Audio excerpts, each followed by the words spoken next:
Hello there, ladies and gentlemen, Sigval here, welcome back to our video. In this one we're going to take a look at some Soul Raid fights from the advent of Chaos Soul Raids. And we're going to actually finish our X7 Advent of Chaos. This is not the first time I finish it, but it's gonna be yet another time I finish it. And we'll see if this time I get Raven. But first up, we're going to fight boss Enchantress. It's gonna be more or less cleanup fight here, so League of Arc is gonna have no trouble here. But this is going to be so much better than the free-to-play experience here because I have the sort of salvation. So the only problem with using this team against Enchantress, because you have to stun her with the EPI third special, because that's the only stun you have available, is that you're gonna run out of power, but sort of salvation is going to allow us to not run out of power. You can put a Power Glove in there, or Doctor Fate, or an Atrocitus even. Is gonna be a bit less optimal, but it's still an option for you out there. Also, I think at some point on the secondary account I one-shot her from full health using Raven, EPI, Harley, only using the third specials of all the characters, but boy do you have to be patient for that one, but it's definitely possible. Our third special in there, Harley back in. We have Dark Metal cards at level 6 and the level 10 Sword of Sin and the level 10 Sword of Salvation for passive stats. The passive stats for this raid are far from being maxed out because both Sword of Sin and Sword of Salvation are kind of middle passive stat artifacts, and I did max them out for their effects rather than the bonuses they were providing. But yeah, back to Raven. So Raven is gonna be immune to crit and lethal. Lethal we can't do much about it, but crit, oh boy, we have the Dark Metal cards. And she's also gonna be immune to dot. And dot is the thing that you're going to use to deal damage, and just immobile for the most part is gonna be the strongest thing. But thankfully we don't need to use dot because we have hazard dots. Something they might do in the future, though I hope that never happens, because so far we never had anybody threatening with hazard dot damage. They might extend the dot immunity to hazard and dot and to dot and hazard dot damage immunity, but hopefully that never happens. But for now, we can fight bosses that were intended to not be damaged by any purple numbers with hazard dot damage of Batwoman the Drowned. And she's going to rip ass over here. Dark Metal cards bypasses the crit resistance. We deal hazard dot damage, so we don't care about the other things. And it's gonna be a ton of damage coming in. Now, something that's gonna make this team perform a little bit less optimal, and this could be better, is the level of the Dark Metal cards, because it's at level 6. When the enemy is gonna be crit resistant, you're gonna still have guaranteed crits while you're sitting on it. Like, every single hit is gonna be a crit, but when the enemy is crit immune, you're going to have a chance. You're going to have a chance to actually hit crits. And we're going to hopefully hit that chance enough times. It's a decent chance, especially at level 6. Like, as you can see, most of the numbers are gonna be 27. Which is the amount that we're capping at, but there's gonna be some low values in there. And I could have used either Batman Flaps or Jonestar, Green Lantern, Arkham Knight Batman theme. And honestly, at this point, I'm not really sure which one of them is more optimal. Both of them have pros and cons. Like, Batman Flaps obviously has his percentage hull damage, so that's gonna be like a huge chunk of the fight taken out by him. And also can get her faster into the final form where she deals hazard dot damage. But at the same time, Arkham Knight Batman and Jonestar Green Lantern are gonna provide her with so high dot values. But honestly, I think Batman Who Laughs would have been a little bit of a better choice here, but yeah, too late to complain here. She's down to, let's see, 40% health, and we got only 40 seconds left of the fight, but that's plenty of time actually. I think we're gonna be able to enter Final Form one more time before this ends. Because after we get out of this, we have to generate again Crisis Energy, and we can't generate it faster rather than hitting her.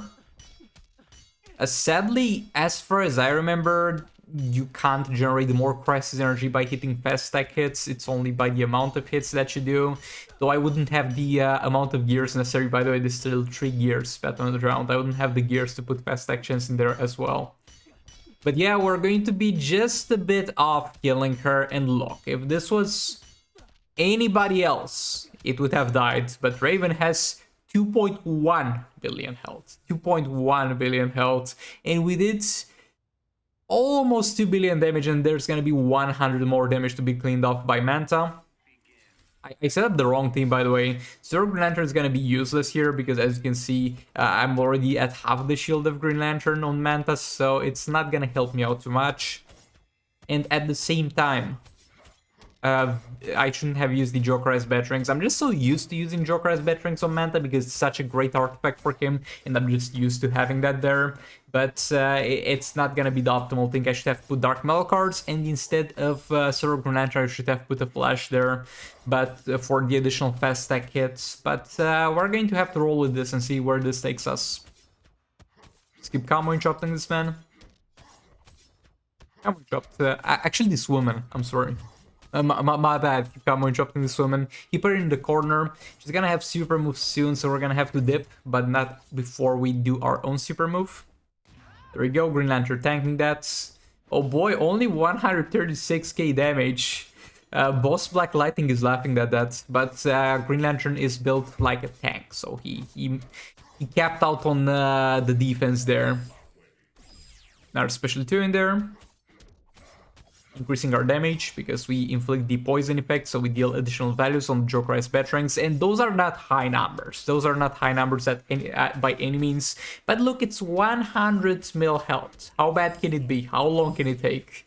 It's to the point where the health is no longer gonna go down. You're no longer going to see the active progress of your damage. And at that point, you're like, it's gonna happen at any moment. She's gonna die at any moment. And sometimes the clock is also ticking, and you're like, is she gonna die before the time is out? I don't know. But we're gonna be far safer than that over here.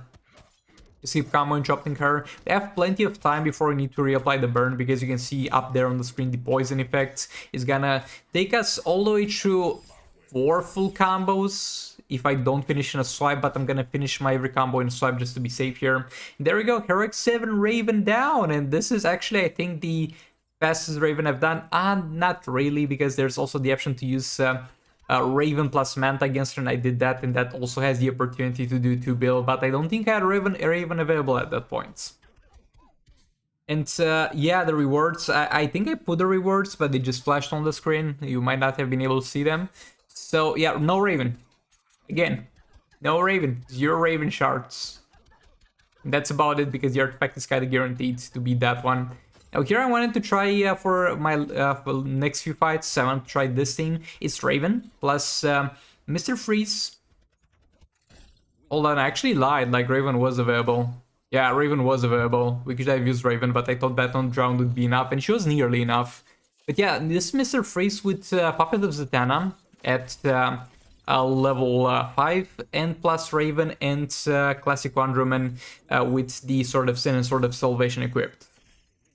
And this is only a 3-star Mr. Freeze, so keep in mind, I'm always saying this because this is very important. The star rating matters a lot on this man. And so we're just gonna spam this. We're dealing 200k, 250k for dot value, and that's not much, but it's actually a huge amount because we have so much dot values going on. Like the goal at this point, the goal where I want to take my account is to get to the point where I can do 2 billion with this team. And that obviously requires higher star rating for Mr. Freeze and maybe higher passive stat artifacts. But so far I've tried this team, and I've tried using Brainiac with stacking Lethal plus Raven, and I kind of get the same result. It's kind of the same team, either using Classic Wonder Woman or Brainiac to stack Lethal. Difference is Brainiac gives more damage but takes more time to set up the damage, so you kind of end up in the same spots. Over here we're going to clean up this man real quick. Gonna be a boss Captain Cold, and he doesn't do much. I think he does more damage on his special 2 and special 3 or something. It's nothing. He's gonna be a pushover. We're just gonna spam the special 1 of Brainiac. There we go, 10 lethal stacks. And Grodd in there. We're also gonna have the Robin passive, providing us with some more lethal. And over here you can kind of see the difference in dot damage that Beta Club provides me compared to the fights where I do the infinite combo, because I had a fight with Shazam where I did the infinite combo, and the highest we got a dot value was like to 25-ish, and I was going all the way up to 35. That's because by doing combo interruption rather than the infinite combo, we're able to stack the Robin passive faster and closer to the cap of lethal attack damage. We basically have more lethal attack damage because we hit more often. Pretty self-explanatory and pretty straightforward fight. Next up, we're going to use the North Snow Globe Kinflant Suckman against Boss White Canary. I'm gonna have the Sword of Salvation or Shazam, and that might be a bit too high of passive stats, but at the same time, if they're too high for Kinflant Suckman, the clones are also gonna die slower, so that's also a bonus here. Gotta get the first 3 specials out of the way real quick with Kinflant Suckman. And yeah, this is something you can do if you can't combo and chop with the clones. And we're gonna get into that in a second. It's gonna take a while, okay? Because I have Dr. Fate here with Powder Box, and what I'm gonna do an infinite combo to make sure that she doesn't do anything until she has Supernova available. And then when she has Supernova available, we're going to go in there with King and stank it, and we did, and we didn't die. Unfortunate. Unlucky. But she kills us with the fat third special. So yeah, the clones. Block jump attack, there you go. You don't need to combo and chop, just block jump attack. She's gonna hit us from time to time because she's one of those characters that just hits real fast. And the enemy's gonna use a special if they get 3 hits on you, blocked or unblocked. So she's gonna hit us from time to time, but it's gonna be reliable enough. It's gonna be far more smooth sailing against other characters. The only thing that you have to do is not rush this, because if you rush it, the enemy might block and straight up kill you. But at the same time, you have to time it properly because against characters like her, if you do it too slowly, you're basically going to guarantee that they're going to be able to do a special. But yeah, all that being said, thanks so much for watching. Like if you liked it, dislike if you disliked it, and I'll see you all in the next one. Goodbye!